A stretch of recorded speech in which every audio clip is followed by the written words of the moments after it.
سەرەتا بنای خۆی گەورە و میهرەبان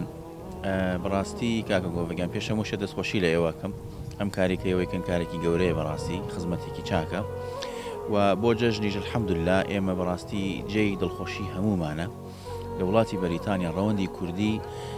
شەوق و زەوقێکی زۆری پێوە دیارە لە جەژنەکانە لەم جەژنەش بە هەمان شێوە الحەمدوللا دڵخۆشیەک هەیە لە بینی خەڵکە سپاس بەخوا عەلاقاتێکی ئیجتیماعی زۆر باش هەیە بە تایبەت لەم شاری خۆمان کە شاری بێرمینگەهامە ومێ دەکەم ئینشاءالله خۆی تەبارەک وتەعالا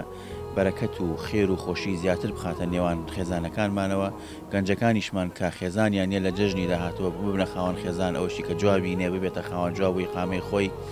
و ئەوەشی کە موسیبەتێکی هەیە موسیبەتەکەی لەسەر لا بچێ بۆ ئومێدی شەکەم ئینشاءالله ئەم جەژنە بێتە خەیر و خۆشی بۆ کوردستانی ئازیزی خۆمان و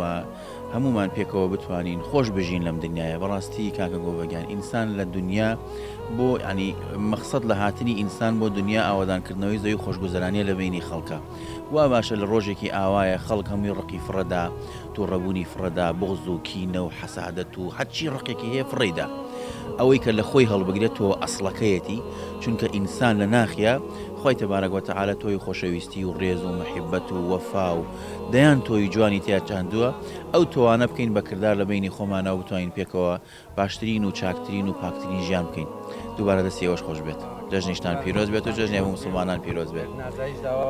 گەردنتان ئازا بێ گوندێکی ئێمەش ئازا